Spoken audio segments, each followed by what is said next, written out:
जय माता दी, जय माँ कामाख्या, जय श्री महाकाल महाराज।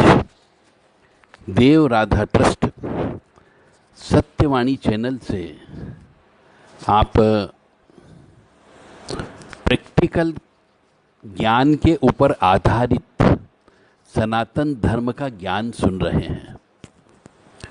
प्रैक्टिकल का मतलब आप समझ गए होंगे, जिसमें मनुष्य अपनी क्रिया करता है और क्रिया से जो रिजल्ट प्राप्त होता है, जिसको सच्चा ज्ञान कहते हैं, वह आप सुन रहे हो।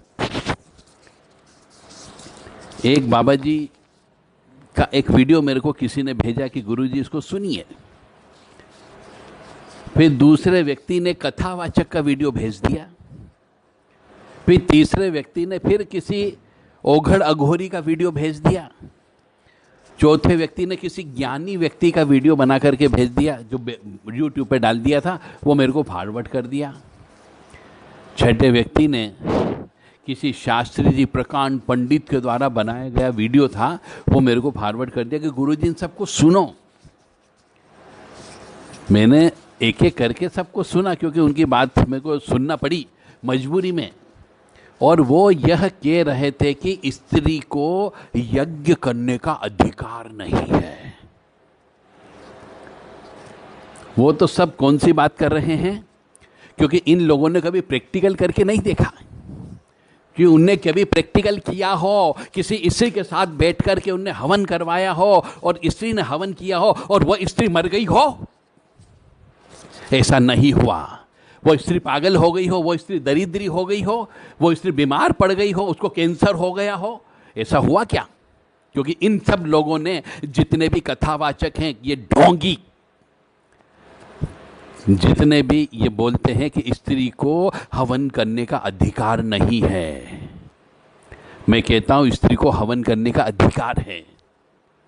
क्योंकि मैंने प्रैक्टिकल करवाया है। जो स्त्री भयंकर बीमार थी, मरणासन अवस्था में थी, उसके द्वारा हवन करवा करके उसको मैंने जिंदा खड़ा कर दिया। जो स्त्री हमेशा बोलती रहती थी कि अब मैं बचूंगी नहीं, मेरी उम्र कम है, मैं बचूंगी नहीं, मेरी उम्र कम है, उस स्त्री को भी हमने कई सालों तक जिंदा रखवा दिया। ये प्रैक्टिकल है, अनुभव बोल रहा हूं मैं आपको। और आज भी मेरे यहाँ बहुत सी पीड़ित माता बहनें आती है, उनसे मैं हवन करवाता हूं और वो अपने आप को बड़ी स्वस्थ महसूस करती है, क्योंकि उनकी आत्मा ने हवन किया है। आत्मा की उन्नति होती है। तो जितने भी तथाकथित कथावाचक, ये ढोंगी पोंगा पंडित या कह लीजिए गुरु घंटाल, ये सब कहते हैं कि स्त्रियों को हवन करने का अधिकार नहीं। मैं कहता हूँ स्त्रियों को हवन करने का अधिकार है, क्योंकि मैंने प्रैक्टिकल रूप से आज तक हजारों, जिसकी गिनती नहीं है, उन माता बहनों से हवन करा करके उनको मैंने ठीक किया है और उनके आत्मा को ठीक किया है, उनके मन को ठीक किया है, उनकी विल पावर को बढ़ाया, उनके ग्रह नक्षत्रों को बैलेंस किया है।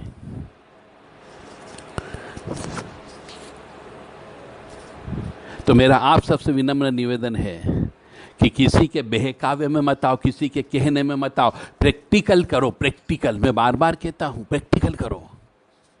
किताबी ज्ञान अलग चीज होती है, और मनुष्य जो स्वयं करता है, जो अपनी जिंदगी से स्वयं सीखता है, उसे प्रैक्टिकल ज्ञान बोलते हैं। एक बेटे को बाप बार बार बोलता है कि बेटा तेरे साथ धोखा हो सकता है, ये व्यक्ति लल्लू चप्पू कर रहा है, तो तेरे को धोखा देगा। मैं उसके समझ में नहीं आती है, परंतु जब धोखा खा जाता तब बाप की बात याद आती उसे कि हाँ, मेरा पिता सही बोलता था कि ये व्यक्ति धोखा देगा। क्योंकि उस पिताजी ने अपनी जिंदगी में प्रैक्टिकल देखा, उसके बाल सफेद हो गए, उसे अनुभव था।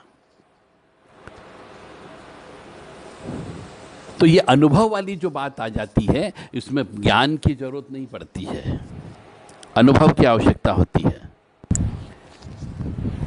आचार्य श्री राम शर्मा जी ने गायत्री मंत्र का बहुत प्रचार प्रसार किया। आचार्य श्री शर्मा जी ने गायत्री मंत्र का इतना प्रचार प्रसार किया कि हिंदू सनातन धर्म में हिंदुओं के हर घर घर में वह मंत्र बोला जाने लगा, बच्चे को याद कराया जाने लगा। इससे बड़ी उनकी, मतलब इतनी बड़ी हिंदू सनातन धर्म के लिए उनका जो योगदान रहा है, वो कभी भुलाया नहीं जा सकता। जगह जगह उन्होंने गायत्री मंदिर बनवा दिए, गायत्री माता के हवन इतने करवाए कि कहने की हद नहीं, जिसकी गिनती नहीं की जा सकती है। सत चंडी कह लीजिए, सहस्त्र चंडी कह लीजिए, सहस्त्र कुंडी यज्ञ करवाए।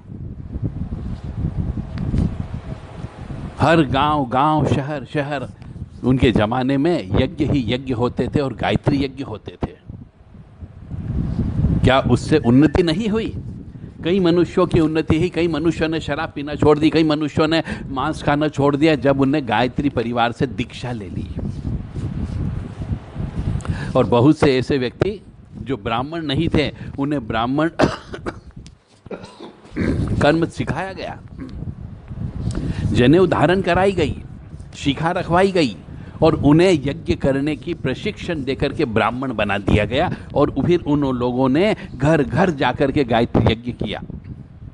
और ये पोंगा पंडित अपने आप को बड़ी बड़ी जटा और बड़े बड़े तिलक माथे पर लगा लेंगे, बड़ी बड़ी माला डाल लेंगे, उल्टे सीधे स्टेटमेंट दे रहे हैं। मैं खुद एक उदाहरण हूं। मैंने लाखों की संख्या में मां भगवती गायत्री मां के मंत्रों का जप किया और आज भी मैं हवन करवाता हूं, बोल के हवन करवाता हूं, स्त्रियों को भी बिठवाता हूं और लड़कियों को भी बिठाता हूं। सब हवन करते हैं, सबकी अलग अलग आत्मा है, हर एक के पाप अपने अपने हैं, हर एक के पुण्य अपने अपने साथ चलते हैं। यदि स्त्री ने पुण्य कर्म किया होगा तो वह स्त्री सुख भोगती है, यदि किसी पुरुष ने पाप कर्म किया है तो उसका पाप कर्म का फल पुरुष भोगता है। हवन तो अल्टीमेट है, अग्निहोत्र अल्टीमेट है। उसके लिए किसी को प्रतिबंध नहीं किया जा सकता कि यह हवन करने का अधिकारी नहीं। कोई भी मनुष्य किसी भी जाति का हो, किसी भी जाति की शब्द बात कर रहा हूं मैं, सिर्फ मनुष्य होना चाहिए, वह हवन करने का अधिकारी है। उसकी उस देवता के प्रति, उस देवी के प्रति उसकी आस्था होना चाहिए, बस। ये ज्योतिषी, तथाकथित कथावाचक, पोंगा पंडित, तथाकथित शास्त्री लोग, ये कुछ बाबा लोग बड़े बड़े माथे पर चंदन का तिलक लगा लेंगे, बड़ी बड़ी जटा रख लेंगे, उल्टे सीधे स्टेटमेंट देते हैं कि यज्ञ करने का अधिकार नहीं। हर आत्मा को जो मनुष्य योनि में है उसे 12 वर्ष के बाद में हवन करने का अधिकार है।